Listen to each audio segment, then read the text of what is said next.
Jim, great to catch up. Good to see you, Neil. Yeah, the season's well and truly on the way, and as you can see, the Chardonnay's growing madly. Before we get into what's going to happen this season, just tell us how last year ended up harvest-wise. So last season, harvest all went very well. Actually, it was a nice season. It was pretty hassle-free. The biggest issue was bird pressure, and yeah, they were really heavy, the birds, last year, and caused all sorts of dramas. Was that early or late? It was early, middle and late. Okay, there was no blossoms, so birds were really bad. Disease was great. There was no disease. There was very little disease pressure last year. Crop load was pretty good, and we just had some beautiful fruit. So no, it finished off well. It was quite a, it was a reasonable crop. So yeah, a fair bit of stuff went into wineries last year. So it finished off beautifully. Okay, so 2023 wine coming out, some will be coming out now. Yeah. Some of the whites will be coming out now. Yeah. You would expect they'll be. Yeah. Oh, look, I think they loved the Chardonnay. There was some really nice Chardonnay. I think the whites on the whole were really good, and the reds were good. It was a really nice season. Yeah. Yep. So there's a little tip from Jim. If you go into the bottle shop to get some good 2023 Margaret River whites. Absolutely. Yeah, good for stuff. Sure. So this season, we're into it. What are we, sort of middle of September now? Chardonnay's well and truly on the way. What have you seen so far, Jim? So look, every season's different and interesting. So I guess the last week of winter, it felt like we were in the middle of spring. It was warm and things just started pushing away. So yeah, it's always a little bit worrying when things go very early. So we got pretty early bud bursts across the board, but now we've sort of got this, cooler overcast conditions, and we've had a fair bit of rain at the beginning of September. So yeah, it's all set up pretty nicely. Bud burst has happened, things are growing. I guess what we are seeing, which we fully expected, given the cool spring we had last year, we were worried about fruitfulness. So the crop load looks light at this stage. Very early to say that, but because of those conditions last spring, that's what we were expecting. And just looking now, we're getting lots of single bunches, a few shoots that don't have bunches, and then not very many doubles. So, it was all about managing your pruning to sort of achieve your target crop loads. Yeah. So we might see a bit of a lower crop size this year. Will that be right across all the varieties, or is Chardonnay? Yeah. Does that normally happen with Chardonnay? Yeah, so it's temperature and sunlight while the fruit is forming, so sort of November, December. So definitely the earlier stuff was forming, the earlier varieties were forming in that very cool spell. Looking at last year's weather data, I expect the yields will be low across the board, but that's particularly on spur prune stuff. Cane prune is a bit different because the canes are longer and the shoots on the end have had their warmth from the sun when those bunches are forming. So cane prune we should see pretty good yields. Spur pruning is where we're likely to see some lower yields. Okay, so thanks, Jim. What are we looking at going forward, fungus-wise? So when you start early, obviously the spray program starts a bit earlier. Last year, if you remember back, we had a very dry, we had a mild spring, but we had a very dry summer. So disease pressure was low. But interesting, they've now declared we're in an El Nino. So everyone said, it's going to be hot and dry. That's definitely the case for the East Coast. The West Coast is very different, and there is no strong sort of forecast for us. Very interestingly though, 2002, 2006, 2009 were all El Nino events. They were three of the coolest years we've had for a long time. But 2015 was also El Nino. That was a warm year.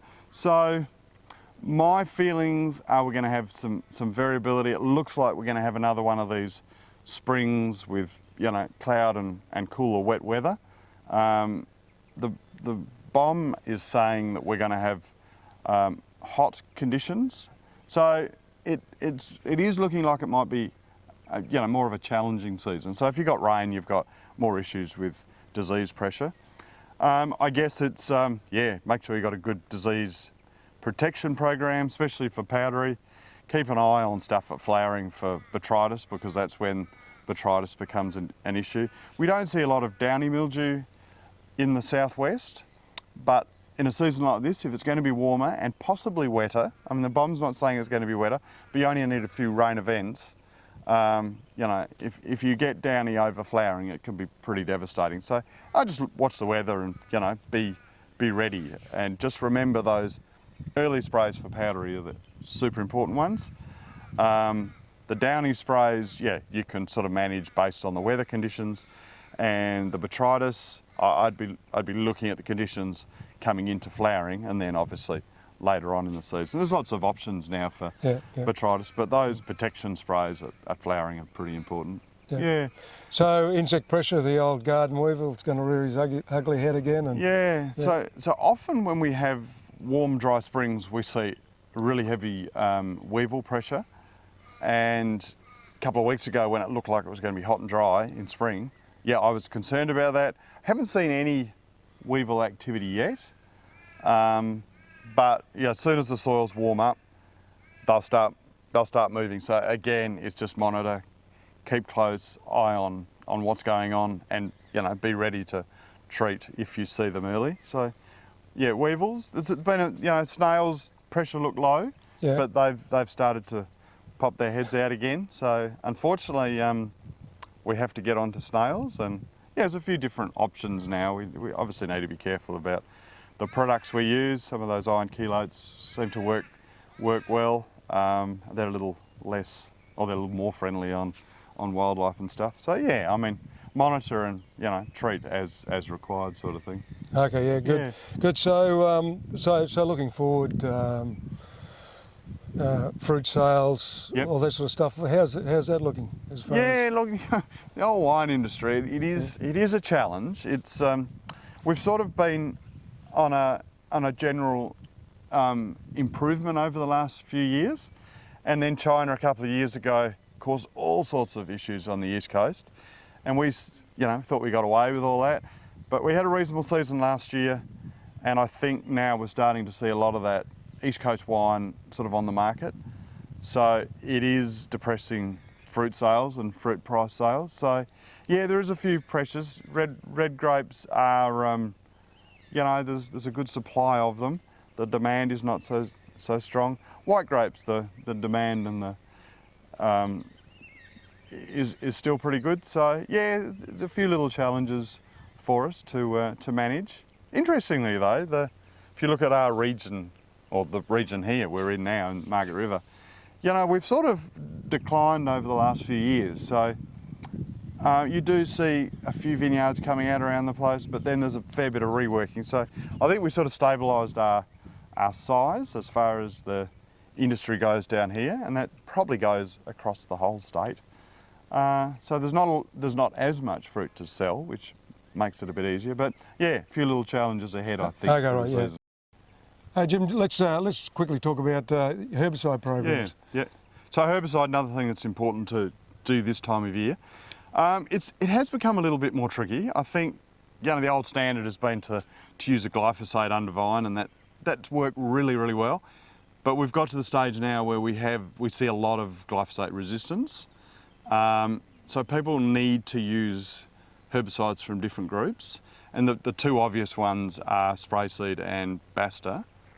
I shouldn't use trade names, but that's all right. Those two work well. So Sprayseed contact only, and it works very, very well. But you have to be very careful with green material. So young vines and stuff you have to be careful with, and it's just it doesn't kill for a long period. So if you have a dry spring, Sprayseed can work really well. Basta is another one, so it does translocate more. You need good conditions, good humidity, good wetting agents, and excellent coverage. But Basta also works well. Warm conditions as well. I'm not sure if I said that. So, really do need to mix things up. I think, 10, 20 years ago, we used to use quite a lot of pre-emergence. I don't think there's a lot of pre-emergence. I think people are now trying to maintain a bit more organic matter. So pre-emergents need clean soil to go onto. So we don't see a lot of that being used. In new plantings, people still use pre-emergents, and they work well. They give you, 6 months of coverage, and your vines can get up and out of the way. So, yeah, and again, be very careful of green material, and you need good conditions. Don't spray when you've got windy conditions and stuff. But yeah, good time to get the herbicide. I think also what's changed over the last, 10 years is incorporating sheep into the vineyard system. So, if you've got sheep in while the vines are dormant, they eat the grass right down, and you've got a sward like that, you can get really good results. So, yeah, sheep, timing, mixing up your chemicals, and good conditions are all really important for herbicide. And lastly, nutrition. Yeah. What should we be looking at now with budburst? No, absolutely. So, some pretty good crops last year. So you want to replace particularly the macro elements. Have a look at your vine conditions and health and what your targets are. Perfect time to get your fertiliser on. The phosphorus, it needs a bit of rain to get into the profile. So, that needs to have been put on or been put on very soon. Nitrogen and potassium, much more soluble. And you want a little bit of shoot growth because it means the roots will be active. So you want to get a bit of N and nitrogen and potassium on. At this stage, you want a bit of rain to wash it in, not too much. So, that's a little harder to manage, but definitely NPKs now. Trace elements you can generally sort out with foliar sprays later on in the season if you've got a dramatic issue with something. But yeah, it's good timing. Probably push forward a couple of weeks just because the season's moving forward a little earlier than sort of expected. So yeah, nutrition's a good thing to be onto right now. Okay, yeah, good. And lastly, you spoke about bird pressure last year. What's the forecast? I know it's early. Yeah, no, it's what's the forecast for? It's super early, yeah. And last year was one of those years where you just did not see blossom, and then interestingly, you started to see a few red gums blossoming way out of normal timing. I expect we'll have a reasonable blossom this year just because we had a poor blossom. They're sort of biannual, so I'm hoping we have some decent red gum blossom. But you know what, you're never protected from the beginning of the whites to the end of the reds. Yeah. So if we're protected for the whites, that's great, or protected later on for the reds, that's great. But yeah, you're going to need to have some protection for part of the season. So yeah, plan ahead, I guess. Good. Well, Jim, thanks very much. Good on you. Yeah, great to catch up. And thank you. let's catch up sort of mid-growing season. Sounds great.